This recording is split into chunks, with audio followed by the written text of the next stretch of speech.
오늘 오후에 하나님 말씀은 다니엘서 5장입니다.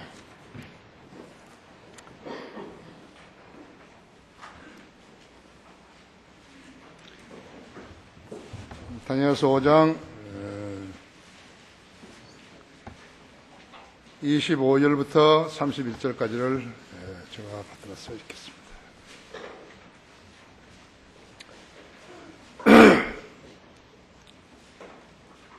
그 글은 이것이니 메네메네 테켈 우파르시니라.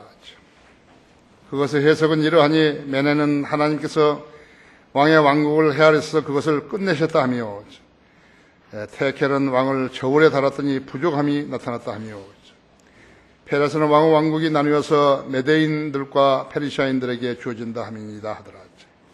그러자 벨사살이 명하였으니 그들이 다니엘에게 주홍색으로 옷 입히고 목에 목걸이를 걸어주며 그에 관하여 선포하기를 그가 왕국의 셋째 지자가 되어야 한다고 하였더라. 그날 밤 갈대아인들의 왕 벨사살이 죽임을 당하고 메데인 다리오가 그 왕국을 취하니 약 62세였더라.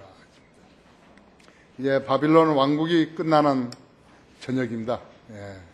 저녁이죠. 그 축구 게임 같은 걸 보면은 1분 남겨놓고 선수 이렇게 투입시키죠. 그거하고 똑같다고. 다니엘을 지금 셋째 그런 권세의 자리에 놓아준다고. 망하는데 해서 뭐 하는 거예요. 자, 이 말씀 후에 기름 부어주시도록 기도하십시다. 사랑하는 주님, 이렇게 아름다운 예배로 다시 모였습니다.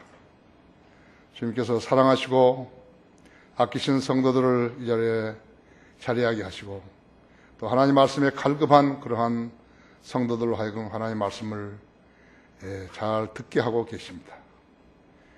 오늘 이 시간에도 저 하나님 말씀 선포할 때 제 안에 충만해 주시고 우리 회중들도 마음문을 잘 열어주셔서 하나님 말씀을 잘 이해할 수 있도록 돌봐주십시오. 성과 형제가 상파울로 브라질에서 이제 성령들을 믿는 지역 교회를 시작할 수 있도록 은총을 베풀어 주시고 모든 환경을 주님 방법으로 조성시켜 주셔서 주님의 뜻인 것을 알고 나아가게 해주시며 필요할 때마다 주님께 기도드려서 영적이고 현실적인 필요를 공급받는 소중한 계기가 이루어지기를 원합니다. 이 시간 마귀가 방해하지 못하도록 지켜 보호해 주십시오. 온전히 주님 손에 의탁드리며 주 예수 그리스도 이름으로 기도했습니다. 함양 미달이라는 제목으로 말씀을 드리겠습니다. 벨사살은 함양 미달이었어요. 저울은 무게를 달기 위한 기구라서 영어로 밸런스라고 하죠. 밸런스라고 그런다 했죠. 균형이라고 하는 것이죠. 물건이 얼마나 무거운 것인가를 재려면은 저울 다른 끝에 추를 올려놓죠. 수평을 이루면 물건의 무게가 곧 추의 무게하고 같은 것입니다. 요즘은 저울이 개량되어 가지고 바늘이 지시하거나 안 그러면 숫자로 표시하기도 하죠. 무거운 곡식가마니, 무거운 쇠붙이, 그 다음에 큰 짐과 큰 물고기, 또 그보다 더 큰 코끼리라든지 아나콘도라든지 하마 같은 것들을 달려면 저울이 달라져야 하죠. 그것을 스케일이라고 합니다. 영어로는 a pair of scale이라고 하죠. 그 다음에 또 값진 금속이나 귀금속이나 귀한 약재는 천팽이라고 불리는 저울을 사용하기도 하는 것입니다. 사람의 인격, 믿음, 사랑, 양심을 다할 수 있는 저울은 없을까요? 없어요. 사람을 평가하시는 하나님은 사람을 학력, 경력, 성취, 가문 등으로 평가하시는 그러한 분이 아니시라고. 속을 보시기 때문에 그런 것이죠. 고린도전서 1장 26절에는요. 사역자를 부르실 때 하나님의 기준을 보십시오. 26절에 보시면 1장 26절에 형제들아 너희는 너희의 부르심을 보라. 부르심을 받은 자들은 육신을 따라 지혜로운 자가 많지 않고 권력 있는 자가 많지 않으며 좋은 가문에서 태어난 자도 많지 아니하니라. 그러나 하나님께서 세상의 어리석은 것들을 선택하시면 지혜로운 자들을 부끄럽게 하시려는 것이요, 하나님께서 세상의 약한 것들을 선택하시면 강한 것들을 부끄럽게 하시려는 것이다. 하나님께 세상의 천한 것들과 멸시받는 것들을 선택하신 것은 없는 것들로 있는 것들을 쓸모없게 만들려 하십니다. 그리하여 아무 육체라도 그분을 면전에서 자랑하지 못하게 되리라. 여러분 안에 주님을 사랑하는 열정이 있다면요, 여러분의 학력과 경력과 무슨 가문과 이런 무슨 중요한 것이 아니죠. 하나님께서는 쓸모없는 나까지도, 나 같은 사람까지도 부르셔가지고 하나님의 방식대로 공부시키시고 또 하나님의 지혜로 일깨워 주시고 또 거기다가 은사를 더해 주셔가지고 하나님의 교회를 맡게 하셔서 또 성경을 번역하게 하셔서 여러분들을 목자가 되게 하신 것을 보시면 아는 것이죠. 아무 자격도 없는데 주님께 그렇게 하시는 것이죠. 여러분은 하나님 개개인을 하나님의 저울로 달아보면 어떠한 그러한 함량이 나올 것 같습니까? 믿음 없는 사람은 하나님 앞에 다가설 수 없어요. 믿음이 없으면 하나님을 기쁘시게 할 수도 없어요. 그렇기 때문에 여러분은 지금 믿음으로 구원받았고 하나님의 말씀을 믿는 믿음으로 지금 여기 자리에 앉아 계신다는 것을 알아야 된다고요. 다른 사람도 다르다고죠.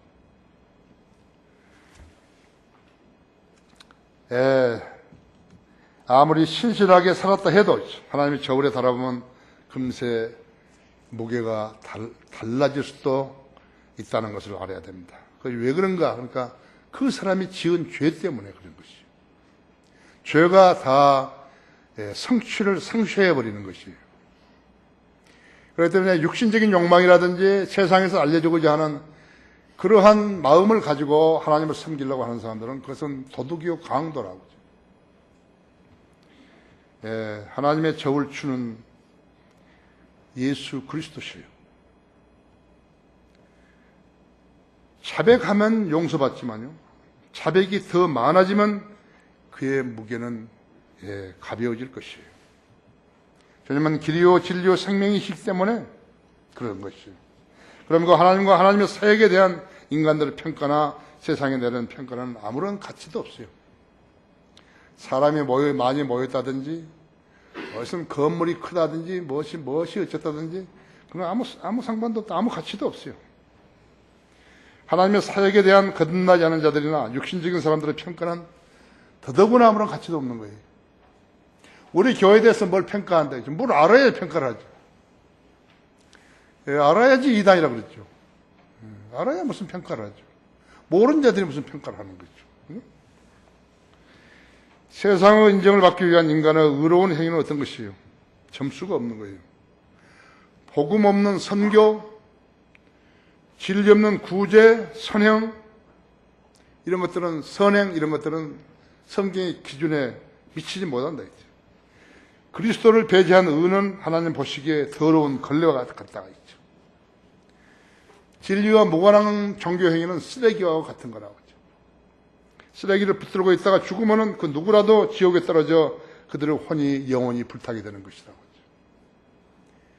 하죠. 그러니까 얼마나 무식한 사람들이, 무지한 사람들이 종교를 붙들고 있는 것이에요. 수많은 사람들이요. 우리의 상상을 넘어버린다고 하죠. 청와대에도 불자들이 모임 있다고 하죠. 청와대에도. 그것만 봐도 안다고 하죠. 대법원에도 불자들이 모임 있대요. 법원 판사들이 불자들이 모임 있다고 하죠. 자기가 만든 저울에다가 자기를 달아보고 만족할 사람은 모두 함량 미달이죠. 이 세상의 모든 지배자들은 거의 다 99% 함량 미달이죠. 그런 사람들이 지금 지도자가 되려고 그런다고 했죠. 바빌론 제국의 마지막 왕 벨사살이 그런 자였다고 했죠. 그런 자기의 선왕 느부갓네살이 교만하고 완고했다가 왕위에서 폐위되고 그의 영광을 빼앗겨가지고 짐승의 마음을 지어 들에서 풀을 먹고 7년간 지냈다는 그런 사실을 잘 아는 자가 벨사살이죠.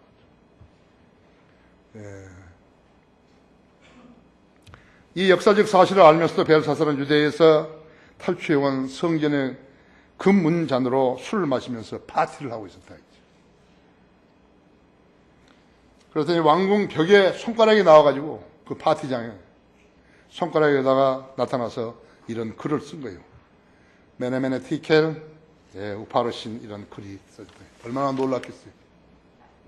벨사살은 바빌론 제국 왕이었지만 하나님의 저울에 달아보니까 함량 미달이었죠.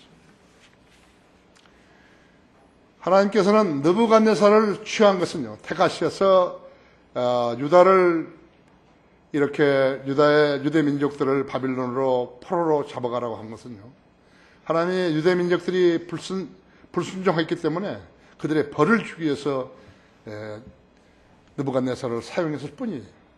그 이상 그 이하도 아니에요. 누군가 벌을 줘야 되잖아요. 하나님께서 누구를 죽이시려면 하나님이 직접 그 사람을 죽일 수 없다 했죠. 하나님은 자비로우시고 사랑이시고 의로우신 분이시고 그러실 때 죽일 수 없다. 그래서 사탄을 쓰는 거예요. 사탄을 쓰는 것이에요. 사람의 머리가 돌게 하고 마음을 잃어버리도록 한 거죠. 유병헌이 같은 아이들을요, 전부 다 잃어버리게 만들어버린 것이죠. 그렇게 하기 위해서는 사탄을 쓰시는 것이에요. 사탄은 마지막 자라고, 마지막 사망을 가져오는 마지막 자라거든. 사망의 심부름꾼이었죠. 하나님께서는요, 욥을 챔피언으로, 의로운 욥을 챔피언으로 사탄에게 대적하게 만들었는 거예요. 사탄에게 그 사실을 알게 해주신 것이라고. 목숨은 건들지 말라 하죠. 그런 본이 필요했기 때문에 그렇게 하신 거라고. 자, 하나님의 저울에 그를 달아보니 첫째로 벨사살은 함량 미달이었대죠. 벨사살이 지금 메데 페르시아 대군이 말이죠, 이게 바빌론을 좀 쳐들어왔는데 지금 왕궁 거기에서 지금 파티를 하는 것이에요. 정신이 나간 사람이죠, 그죠? 풍전등화 같은 그런 국가 운명에서요, 그런 것을 감지하지 못하고 지금 사람들 1000명이나 불러다가 파티를 하고 있는 거라고. 거기다 또 하나님의 성전에서 빼앗아온 금기명이와 은기명 음잔을 가지고 술을 마시면서 파티를 하는 것이라고. 벨사살은 느부갓네살의 사위 나보니두스의 아들로 사실은 느부갓네살의 외손자였다고. 그 시기는 느부갓네살 왕이 죽은 지 20년이 지금 지난 때이죠. 그때 밖에는 메데 페르시아 왕 다리오가 바빌론 성읍을 포위하고 있다는 사실을 알면서도 그는 위기를 감지하지 못하고 왕국에서 연을 베풀고 이스라엘 성전에서 하나님께 쓰던 금잔과 은 기명들을 탈취해 가지고 와서 그 잔으로 술을 마시면서 감으로 흥을 돋워왔던 미친 사람이었다. 수없는 비정상적인 사람들, 미친 사람이라 하죠. 우리가 좋은 말을 했을 때 비정상이지 미쳤다 하죠. 미친 사람들이었죠. 수많은 사람 미친 사람들이었죠. 세월호 그 선원부터 선장부터 시작해서 선원들, 그 다음에 그 해수부 사람들, 해운조합 사람들, 해경 사람들 모두 다 미쳐버린 사람들이죠. 자기 의무가 무엇인지, 자기 임무가 무엇인지 모르는 사람들이죠. 미친 사람들이죠. 그때 바빌론 성읍은 페르시아만 지금의 보스라항 북쪽으로 약 20km 지점 위쪽에 위치했는데 그 성벽이 무려 높이가 115m. 여러분 상상해봐요. 얼마나 높은 거예요. 115m. 성벽 너비가 29m 있죠. 8차선 도로와 맞먹었다 했죠.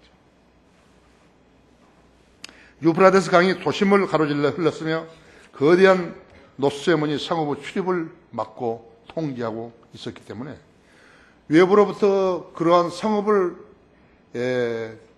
뚫린다는 것은요, 그것은 거의 불가능했다고 하죠. 참으로 난공불락의 요새였다고 하죠. 벨사살은 그런 요새를 신뢰하고 그런 방대한 연애를 베풀고 있었다 했죠. 참으로 미친 사람이죠. 망하기에 싼 사람이에요. 파티가 고조에 이르렀을 때 정신이 벌쩍 들게 하는 일이 일어나는데 그것이 사람의 손이 나오더니 궁전 벽에 글을 쓰고 있는 것이 술 취한 벨사살의 눈에 보였다고 하죠. 5장 거기 5절에 보면요. 5장 5절에 바로 그 시각에 한 사람의 손으로 손가락이 나와서 촛대 맞은 번 궁전 회백에 글을 쓰니 왕이 글을 쓰는 그 손가락을 보니라 했죠. 그러자 왕의 안색이 바뀌고 그의 생각이 그를 괴롭혀 그의 허리 골절이 풀리고 무릎이 서로 부딪히더라. 왕이 크게 소리를 질러 점성가들과 갈대아인들과 잠정이들을 불러오라 하고 또 왕이 바빌론의 현자들을 일러 말하기를 누구라도 이 글자를 읽고 그 해석을 나에게 알려주는 자는 주홍색으로 옷 입을 것이요 금목걸이를 목에 두를 것이며 왕국에서 셋째 지휘자가 될 것이라 하더라. 그때 왕의 모든 현자들이 들어왔으나 그들은 그 글자를 읽지 못하고 그 해석을 왕에게 알려주지도 못하더라. 그때 벨사살 왕이 크게 괴로워하고 안색이 변하였으며 그의 귀족들은 놀랐더라. 그러자 왕과 그의 귀족들로 말로 인하여서 잔치하는 궁에 들어와서 고하여 말하기를 오 왕이여 영원히 사소서 왕의 생각으로 인하여 번민하지 마시고 왕의 안색을 변하게 하지 마소서.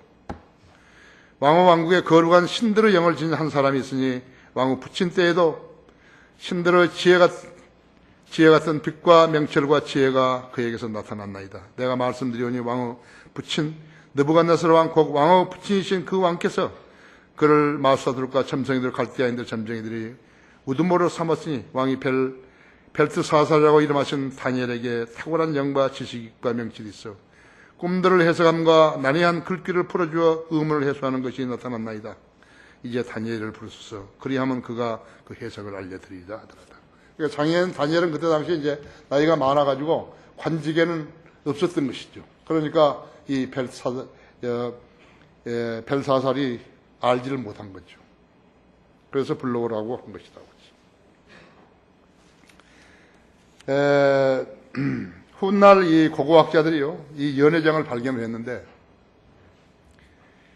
1,000명을 이상을 수용할 수 있는 규모였고 벽은 석회석 같은 것으로 발라져 있어서 글을 쓸 수 있게 되었다고 그렇게 발표를 했었습니다.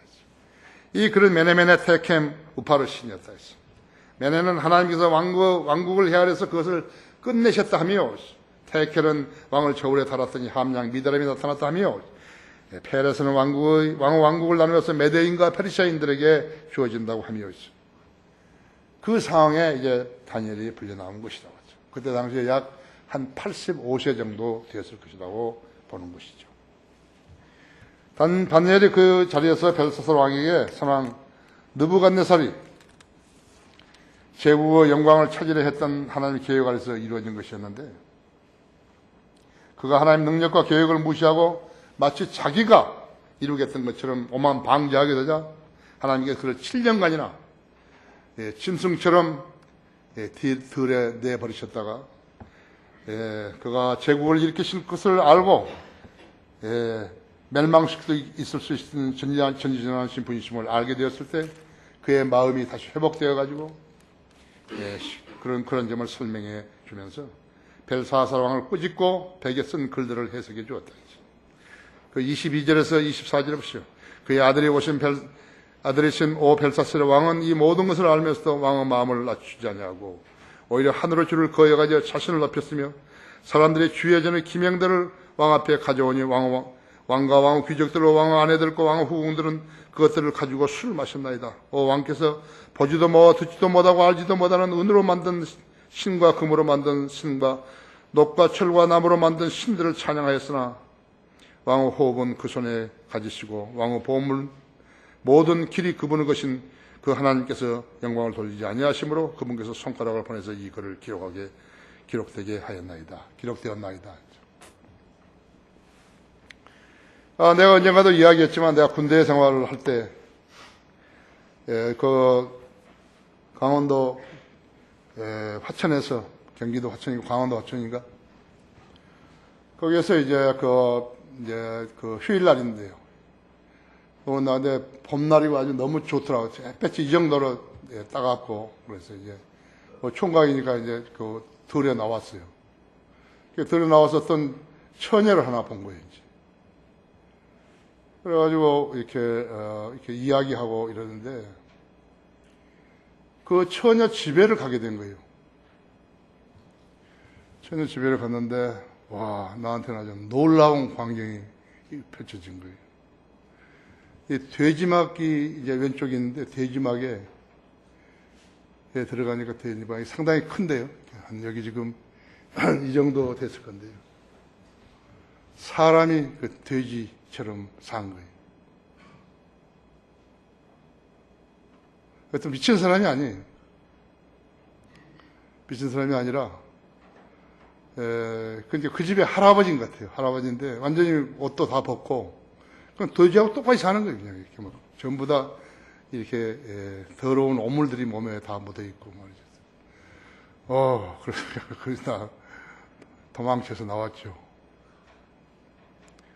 그래서 나중에 사진을 찾아보니까 그게 있더라고요. 사람이 이 짐승의 그런 마음을 가진 것이에요. 짐승의 마음을 가지니까 그렇게 돼버린 거라고. 느부갓네살도 하루 저녁에 자기가 바빌론 왕궁을 거닐면서 내가 대단한 사람 아니냐 이거. 내가 이루고 간 이 바빌론 왕국이라고. 그 즉시로 하나님께서 그에게 짐승의 마음을 주신 것이에요. 가축의 마음을 주신 거라고. 즉 소의 마음을 주셔서 소가 되어가지고 들에 나가서 풀을 먹고 하는 것이에요. 그럼 왕이 그러니까 어떻게 하겠어요? 그러니까 내가 이 다니엘서 여기를 읽을 때마다 나는 내가 화천에서 봤던 그 사람이죠. 그 처녀의 할아버지를 내가 기억하는, 상기시키는 것이죠.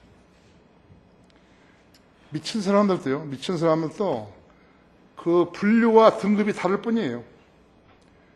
비정상인 사람은요, 무슨 유병희 같은 사람들은 그렇게 되게 돼 있는 거예요. 마귀가 그렇게 넣어줘 버린 거라고. 사람이 가장 나쁜 것이 무엇인가 하니까 하나님 앞에서 교만이 즉각적으로 해버리신 것이죠.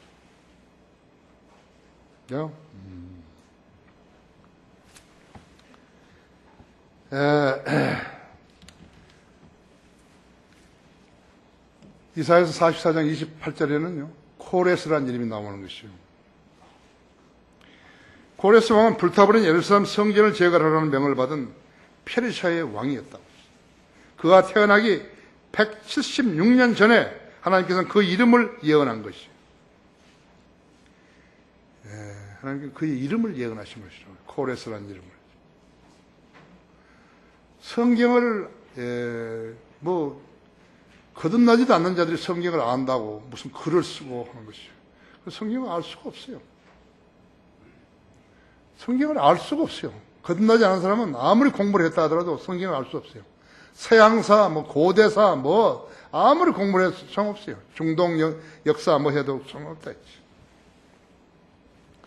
성경은 인류 역사책이, 성경은 예언을 담은 예언서기에 반드시 성취가 된다 했죠. 예수의 증거가 예언의 영이라고 했죠.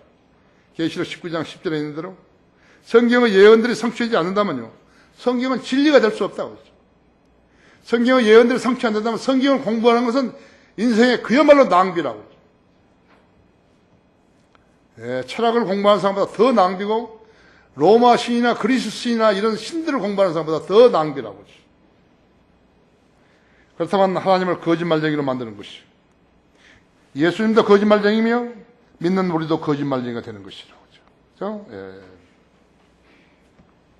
하나님이 저울에 달아보니 벨사살은 제국의 존립이 인간의 노력으로 되는 줄로 아는 것이에요. 조금 이렇게 이제 인간의 관점에서 세상을 이렇게 보면요, 가늠하기가 어렵죠. 왜냐하면 아무래도 제국은 길죠. 역사가 인간의 수명보다는 길죠. 왕이 막 몇 대 때 있으니까요. 그렇잖아요. 그 한 시기의 단면만을 가지고 그 나라를 점치려고 하니까요, 증거하려고 하니까 증거가 잘 안 되는 것이. 그래서 사람들이 역사보다도 짧은 생애를 사니까 그냥 지나가 버린 것이다. 알 수가 없는 것이. 지금 러시아가 다시 부상을 하는 거 아니에요. 미국은 이제 쇠락해 버린 거예요. 러시아가 다시 부상을 한다 했죠. 그러면 성경을 아는 사람들은 예의주시하는 것이라고 했죠. 이제 대환란에 가까이 와서는 러시아가 부상을 하는 것이에요. 이스라엘을 공격하는 것이에요. 이스라엘을 공격을 하는 것이에요. 러시아가 공격하는 것이다. 푸틴은 어떻게 하면요, 적그리스도의 모습으로 드러나는 것이에요.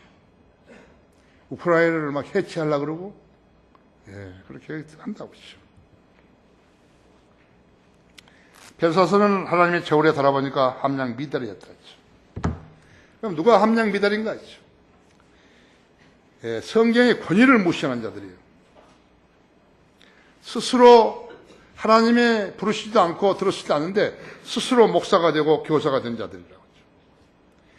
거짓 은사를 자랑하는 자들이죠. 거짓되이 설교하는 자들이죠. 여기 기독교 방송, TV 방송에 보면 무서워요. 전혀 설교 아닌데 설교를 하는 거예요.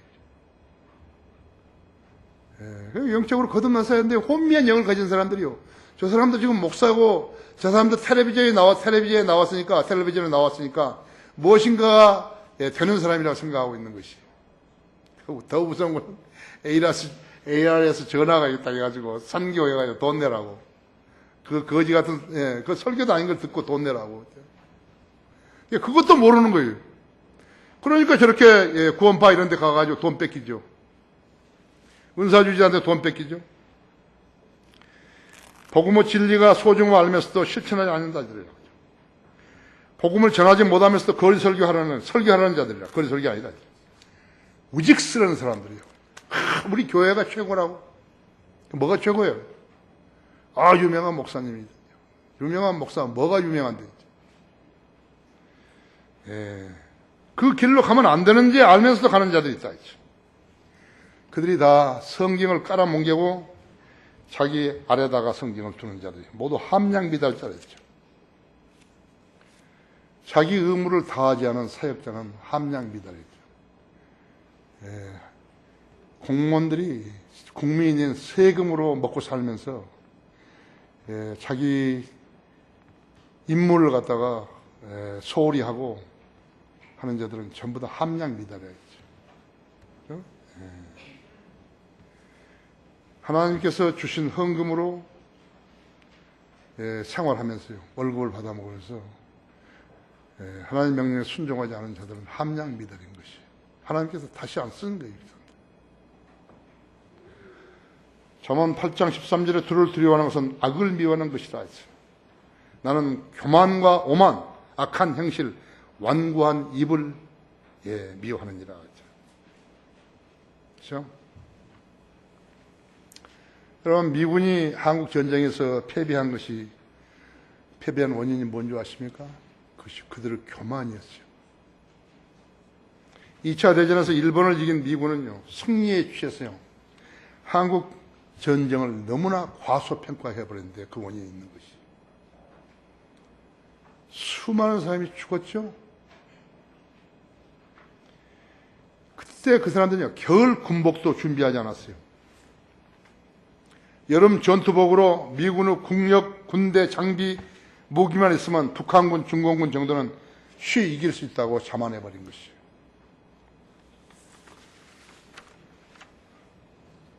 메카더 장군도요, 속전속결하고 크리스마스는 미국에서 보내라고 군인들한테 메시지 보낸 것이. 메카더 장군이 가장 많이 적들을 과소평가한 사람이었죠.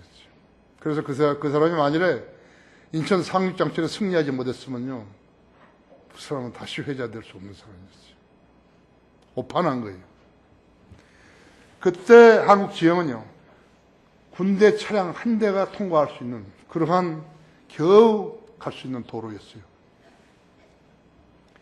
그런 도로에다 미군의 전차, 장갑차, 포차 그 추락들이 꽉 메어버린 거예요. 옴짝 쌀쌀할 수 없게 되어버렸다. 부대가 이동할 수 없을 지경에 이르렀을 때 북한군의 장거리 포가 그대로 포격한 거예요. 차량으로 이동했던 그들이 발이 묶여있는 동안에 북한군과 중공군은 도보로 산과 능선들을 따라 이동함으로써 차량보다 훨씬 빨리 이동해가지고 가장 좋은 거점들을 확보해버린 것이 패배의 원인을 안고서 전쟁을 한 것이 한국전쟁이죠. 유엔군들이죠. 유엔군들이요. 그래서 희생이 컸던 것이에요. 자만 때문에 그래 된 것이에요. 우리나라 아니에요. 그렇죠? 우리나라죠. 하나님께서 우리를 구출해 주신 거예요. 그건 모르는 거예요. 지금 종북 좌파된 거예요. 오히려 종북 좌파된 날뛰고 있는 거라고. 미군이 월남전쟁에서 패배한 원인도 거의 마찬가지였어요. 나는 그때 거기에 68년부터 있었지만요. 주월 미군 사령관 웨스트모랜드 장군. 너무나 많은 병력과 너무나 많은 물자를 가져옴으로써 전력 70% 이상을 무력화시켜버린 것이. 그러니까 월남전을 따지고 보면요. 너무나 많은 군대를 투입하고 너무나 많은 물자를 줬기 때문에 그래서 진 거예요. 미군이 철군했을 때요. 거기에 남은 그 무기를 가지고 지금 베트남이요. 지금 중국하고 싸우잖아요. 세계 군사 대국 제5위가 된 거예요. 미쳤죠? 미 의회도 미치고, 미 정부도 행정부도 미치고, 미 군부도 미치고 다 미쳐버린 것이에요. 베트공들은 땅굴을 파고서 주먹밥을 먹으면서 게릴라 전쟁을 펴가지고 그 많은 병력과 무기들을 무력화시켜버린 것이에요. 포탄 한 발에 적 한 명을 사살하지 못하자 비행기로 잡초를 제거하는 고엽제를 살포해버린 것이죠. 수많은 사람들이 희생돼. 지금 우리나라도 고엽제 피해자들 있잖아요. 그런 가운데서 베트공은 신출귀몰하면서 거대한 연합군 세력들을 강타해버린 것이죠. 월남군은 전쟁하지 않았습니다. 월남군은 전쟁하지 않아요. 아주 이상한 그러한 그 민족들이었어요. 이렇게 5거리, 6거리 이런 데가 있는데요. 이런 로타리가 있는데요. 그래서 이렇게 그 자동차들이 아침에 출근 시간이면 꽉 막히는데 외국 사람들이 차가 잘하고 월남 사람이 잘 못했다 사고가 났다고 하더래요. 경찰이 와가지고 외국 사람 보고 왜 거기를 왔냐고 그렇게 묻는 거예요. 왜 거기를 왔냐고. 그리고 니 가라 이거. 그럼 니 나라로 가라고. 뭐 자기들 도우러 왔는데 니들 가라 그러는 것이래요. 아 참. 그래서 미군들이 준 이렇게 레이션이나 그래서 뭐 이렇게 맥주나 양주나 이런 거 마시면서요. 놀라니 그래서 월맹군에게 빼앗긴 것이에요. 월남군은 전쟁 안 했어요. 내가 너무 잘 알아요, 사람들. 자, 월남의 중돌 카톨릭 우상숭배자리요. 정부 고관들의 부패 무능이죠. 국민의 안일함 이런 것은 하나님 보시기에 완전 함량미달이었어요. 월명 정부가 월남을 접수한 후에 베트콩 지휘부 공산 세력이 협조하지 했지만 중돌 카톨릭 신부들을 모두 다 숙청해버린 거예요. 그게 공산주의예요. 마귀가 만들어낸 것이 공산주의예요. 심지어 베트콩까지도 다 숙청해버린 거예요.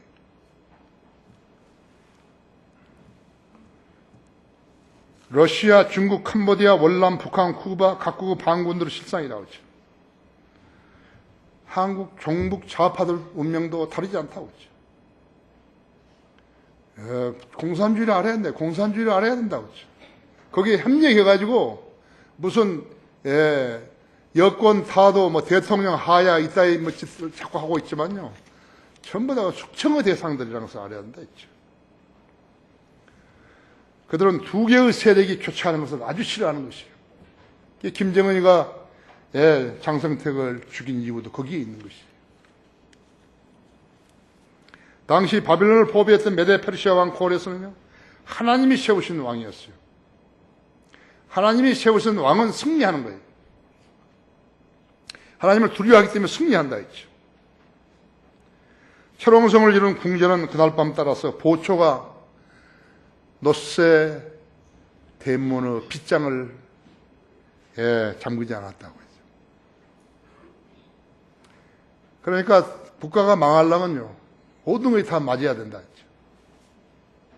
축구 경기에서도 볼 하나가 들어오려면요, 그 볼 하나를 넣으려면 다양한 방법을 구사해야 되죠. 다 맞아야 된다고 했죠. 골키퍼가 골 막아내지 못하는 게 여러 가지 이유가 있다고, 원인이 있다고 그죠. 중국의 만리장성도 4번 뚫렸다고 그러잖아요. 파수꾼이 잠들었거나 안 그러면 파수꾼이 매수당했기 때문에 그렇게 된 것이죠. 그들 모두가 다 함량 미달들이라 했죠. 지금 우리 정부는 함량 미달들이 너무 많다고 했죠. 이건 좀 공무원들 너무 많이 뽑은 거예요.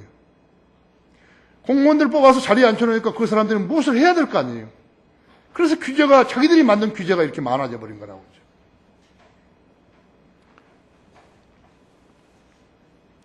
벨사스라 왕은 그날 밤에 죽었는데요, 그는 모든 것을 알고 있었지만요, 결코 자신을 낮추지 않은 것이죠. 하나님의 저울에 달아보면 세 번째로 다니엘은 벨사스라 왕이 함량 미달인 것을 질책을 했죠. 그를 주를 거역했고 이스라엘은 하나님의 명령에 불순종하고 주님을 두려워하지도 않으면서 자기들이 하나님의 서민인 것을 자랑해왔을 때있죠. 주님은 느부갓네살을 내 종이라고 그렇게 말씀하시면서 그로 유다를 치게 하신 것이죠. 그리고 유다 민족 전체를 바빌론으로 잡아온 것이다. 이사야서 1장 16절 17절에서는 하나님은 자비로우시고 사랑이시지만요, 어디까지나 자기 질을 아버지라고 부르면서 말씀에 순종하는 자들에게 그런 모이라고 하죠. 그렇지 않은 사람들, 이름만 딱 걸어놓고서 자기 멋대로 살고 있는 사람, 그 사람하고는 하나님 아무 관계 없어요.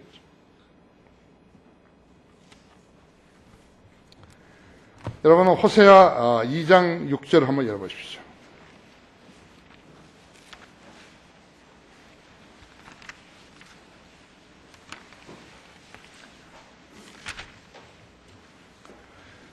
호세아 2장 6절에 보시면요, 그러므로 보라, 내가 가시로 내 길을 울타리로 치고 담을 만들어 그녀로 길을 찾지 못하게 하리라 했지. 그녀는 그녀와 연애했던 자들을 따라갈 것이나 그들을 따라잡지 못할 것이요, 그녀는 그들을 찾겠으나 발견하지 못하리라. 그때서야 그녀가 말하기를 내가 가서 내 첫 남편하고 돌아가리니 그때가 지금보다 내게 더 나았음이라 하리라. 이는 내가 그녀에게 곡식과 포도주와 기름을 주었으며 그녀의 은과 금도 여러 배로 늘려 주었다는 것을 그녀가 몰랐기 때문이니 그들이 그것들을 바알을 위하여 예비하였느니라. 그러므로 내가 돌아가서 그때 내 곡식을 그 시기에 내 포도주를 제하여 버리고 그녀의 발가벗기를 벗음을 가리기 위해 주었던 내 양모와 내 아마를 회수하리라. 내가 이제 내가 그녀와 연애했던 자들 앞에서 그녀의 추잡함을 드러내리니 아무도 그녀를 내 손에서 건져내지 못하리라. 내가 또한 그녀의 모든 환희를 그치게 하리니 그녀의 명절날들과 그녀의 세 달들과 그녀의 안식일들과 그녀의 모든 엄숙한 명절들이라 했죠. 내가 그녀의 포도나무의 만모와 그녀의 무화과 나무들을 멸하리니 그것들에 대해서 그녀가 말하기를 이것들은 나와 연애했던 자들이 내게 준 보상이라 한 것이라. 내가 그들에게 살림이 되게 하여 들으침성들로 그것들을 먹게 하리라 했죠. 그녀가 귀고리와 보석으로 자신을 단장하고 그녀가 연애했던 자들을 따라가며 나를 잊어버리고 바알들에게 분양했던 바알의 날들에 내가 그녀를 감찰하리라. 주가 말하노라. 우리 하나님은 이런 분이시라고 했죠. 이스라엘이 아내리죠. 그죠? 이스라엘이 아내고 이스라엘이 자기 백성이고 그렇게 잘 돌봐주었더니요, 다시 바알에 가서 하나님을 저버리고 바알에 가서 절하고 하는 것이죠. 그래서 간음이라는 것은요, 먼저 간음이 나오면 영적 간음을 생각해야 된다 했죠. 하나님은 질투하시는 하나님이라고. 자기가 돌봐주고 기도 응답했던 성도들이요, 마음을 바꿔가지고 믿음 없는 사람은 냉정해져 버리고 헛것에 대해서 기대를 가지고 있고 사람을 신뢰하고, 그래서 하나님께서 이렇게 하신다고 하죠. 하나님을 믿는다고 말하는 자들은 하나님을 진심으로 두려워하고 또 사랑해야 한다 했죠. 벨사살은 주의 저녁 기명들을 가지고 술을 마시는 데 썼다. 하나님의 못 오가는 죄가 가장 큰 죄예요.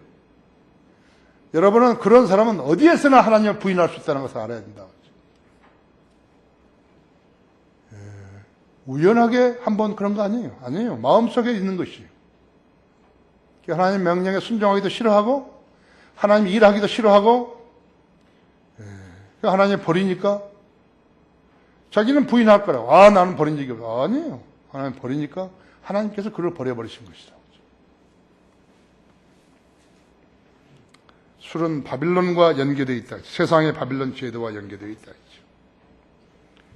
그렇죠? 계시록 17장 5절에는요. 그녀 이마에 한 이름이 기록되어 있는데 신비라 큰 바빌론이라 땅의 창녀들과 가증한 것들을 의미라고 하였더라. 18장 3절에서는요. 이는 모든 민족들이 그녀의 음행으로 인한 진노의 포도주로 취한 까닭에 땅의 왕들이 그녀와 더불어 음행하였고 또 땅의 상인들은 그녀의 사치의 풍요함으로 부유하게 되었습니다고 하더라. 또 내가 들으니 하늘에서 다른 음성이 나서 말하기를 나의 백성들아 그녀에게서 나오라. 그리하여 그녀의 죄들에 동참자가 되지 말고 그녀의 재앙들도 받지 말라. 이는 그녀의 죄들이 하늘에까지 닿았고 또 하나님께서는 그녀의 불의를 기억하셨기 때문이라. 수많은 로마 가톨릭들이요. 지금도 그냥 미친 사람들이죠. 하나님을 섬긴다고 교회 다닌다고 그러지만요. 교회가 진리를 전파하지 않냐고 구원받지 않은 사람들을 데리고 논다는 것은 이것은 있을 수 없는 일이거든요. 하나님을 가장 못 오간 자들이 바로 그런 자들인 것이에요. 유병행이만 그런 거 아니에요. 우리가 지금 그들을 알려고 하지 않으니까 그렇지만요. 우리가 그들을 알려고 했다면 그들의 치부가 하늘까지 닿는다는 것을 알아야 된다. 그렇죠?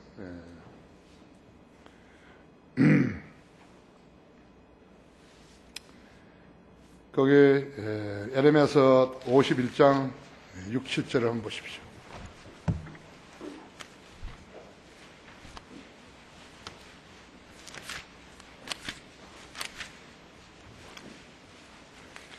에레미야서 51장 6, 7절에서요. 바빌론 가운데 도피하여 가기는 자기 혼을 구원하라. 그녀의 죄악에서 끊어지지 말지니 이는 이것이 주의 복수의 때입니다. 그녀에게 보응하시리라. 바빌론은 주의 손에 있는 금잔으로 온 땅을 취하게 하였도다. 민족들이 그녀의 포도주로 취하였으므로 그 민족들이 미쳤도다. 바빌론이 갑자기 쓰러져서 멸망하였으니 그녀를 위하여 애곡하라. 그녀의 아픔을 위해 유향을 쓰라. 그렇게 하면 그녀가 나을 수 있으리라. 교황이 장애인 바르다가 입 맞춘 것이 신문에 났다고요? 쇼를 하는 것이에요. 도대체 미사가 뭐예요? 어디서 미사를 한다고 그러고 어디서 미사한다고 그러죠? 미사가 뭐였죠?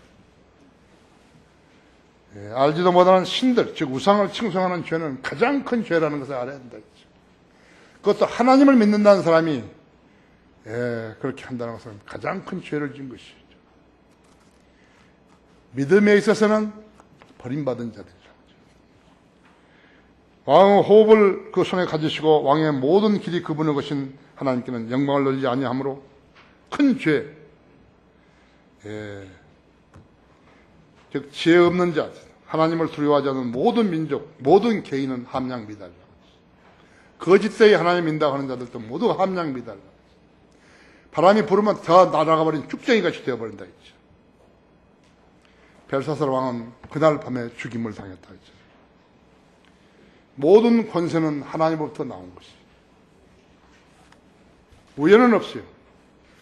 우연은 없어요. 모든 권세는 하나님으로부터 나온다 했죠.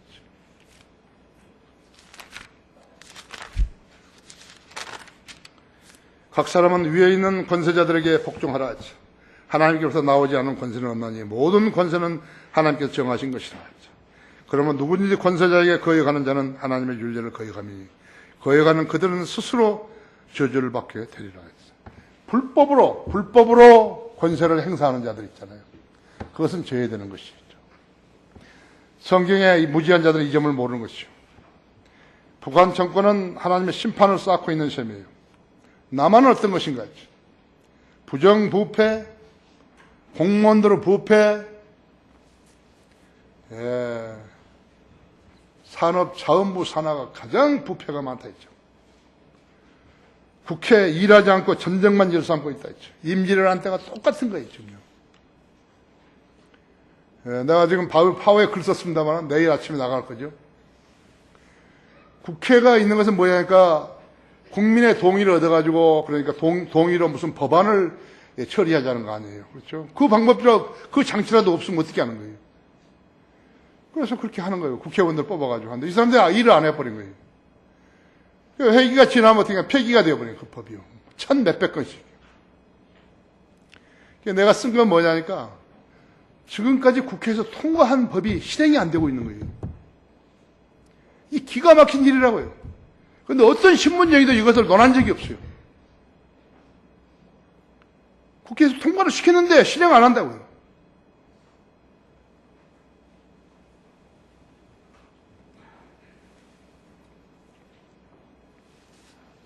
교만한 자식들의 특징은 귀를 틀어막고 사는 것이요. 그래서 그들에게는 회개도 없고 개선도 없고 자아를 부인할 수도 없어 결국 버림받게 되는 것이. 여러분 교만이라는 것이 어떤 건지 알아야 된다 했죠. 자신이 교만하면서 그걸 모르고 있다 할 것 같으면 그 병에 든 것이에요. 미친 사람이 되는 것이에요. 하나님 말씀으로 변화받지 못한 사람들은 다 교만한 자식들이 되는 것이고 그들이 누구라도 함량미달했죠. 루시퍼는 하나님의 보좌를 덮은 교만의 대명사였죠. 김영균이, 이재명이, 윤여성이 모두가 교만한 자식들이라고. 누가 싹을 틔운 거예요? 마귀가 침입해가지고 싹을 틔운 거예요. 그렇죠? 교만한 자식을 만든 거예요. 한번 교만한 자식이 되면 어떻게 하니까 권위에 늘 대적하는 것이에요. 그 자기가 무엇을 잘못했는지 모르는 거예요. 왜 모르는 것인가? 마귀가 쫙 가려버린다 했죠. 영적 병이 들면요, 현실적으로 보지를 못하는 것이에요. 리비아다는 욥기 41장 34절에서 그는 모든 교만한 자식들을 다스리는 왕이라고 그랬다고. 세계 모든 나라의 독재자들은 사탄의 종들이라고 하죠. 지금 미국이 무너지고 있잖아요. 안 무너진대요. 아니, 무너지고 있는 것이에요. 캘리포니아 해가지고 7군데 지금 불이 났대요. 산불이 7군데나 난다고 그랬죠. 예레미야서 48장 29절에서 우리가 모아부 교만을 드러나니 그가 심히 교만하도다 했죠. 그의 오만과 거만과 교만과 그의 마음의 도도함이라 했죠. 그런 자들은 군대, 국가의 부, 국민의 수, 재정, 지하자원, 노벨상 수상자들 그런 것들 자랑하지만 모두 다 함량미달들이랑 살아야 한다. 그리스도인이 하나님 앞에 서려면 제대로 서라는 거예요. 믿음을 고백하려면 제대로 고백하라는 거예요. 그리스도인 삶을 살려면 제대로 살아라는 것이에요. 안 그러면 함량미달이에요. 함량미달에는 보장 없어요. 보장 없어요. 그 사람 기도 응답된다는 보장 전혀 없어요. 결론적으로 주님께서는 공정한 저울을 쓰라고 여러 번 말씀하셨다 했죠. 레위기 19장에서 에스겔 45장에서 미가서 6장에서 수없이 공정한 저울을 쓰라고 말씀하신 것이죠. 여러분 속임 당한 적이 없어요? 고기 사고 뭐 사고 할 때 속임 당한 적 없냐 했죠. 욥은 자기가 고난을 당했을 때 나를 공평한 저울에 달아서 하나님께서 나의 완전함을 아시게 되시기를 원하신다고 욥기 31장 6절에서 말했다고 했죠. 주님은 욥을 아셨고 그의 생명을 책임지셨고 성공리의 시련을 통과하자 그에게 2배의 복을 주셨다고 했죠. 만약 하나님께서 여러분을 욥처럼 챔피언으로 세우셨으면 어떻게 하시겠어요? 자신 있으세요? 그리스도인의 저울은 하나님 말씀인 성경이라 했죠. 본인의 잣대요. 이것을 알았으면 그리스도인은 교만을 제거해야 된다. 다른 일들을 잘했다 하더라도요. 교만이 그 사람 마음속에 자리 잡고 있다면 헛것이에요. 여전히 함량 미달인 것이죠. 그런 자들을 덜면 하나님의 저울은 함량 미달을 지시하게 되어 있다죠. 제국의 운명, 개인의 삶에도 가장 큰 적은 교만인 것을 알아야 한다죠. 하나님께서 모르실 제국과 개인이 있겠어요? 하나님께서 모르실 사람이 있겠어요? 우리 여기 앉아있는 사람들만 하더라도 속마음을 다 아시는데, 여러분 지금 각자를 달아보면, 하나님의 저울로 달아보면 몇 점이나 될는지 여러분이 추정해 보여요. 마음속에 벨사살 왕 같은 교만이 있으면 버리고 집으로 가야 되는 것이죠. 항상 생각해. 기도할 때도 생각하고, 교회 올 때도 생각하고, 혼자 있을 때도 생각하고, 내 마음속에 교만이 싹트고 있는 것인가. 주님은 아주 단순하신 분이시다. 성도가 진심으로 자백하고 무릎 꿇으면 다 받아주신다고 하죠. 다 같이 기도하십시다.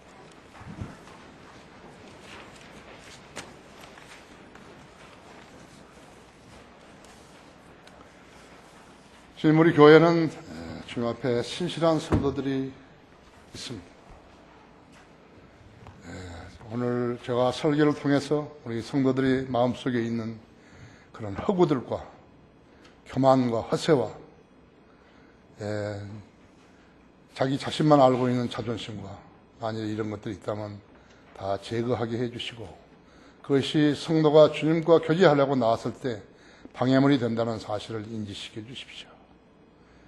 우리 그리스도인 삶에서 영적인 삶을 영위하는 데 있어서 가장 불필요한 것은 교만이라는 사실을 알게 해주십시오.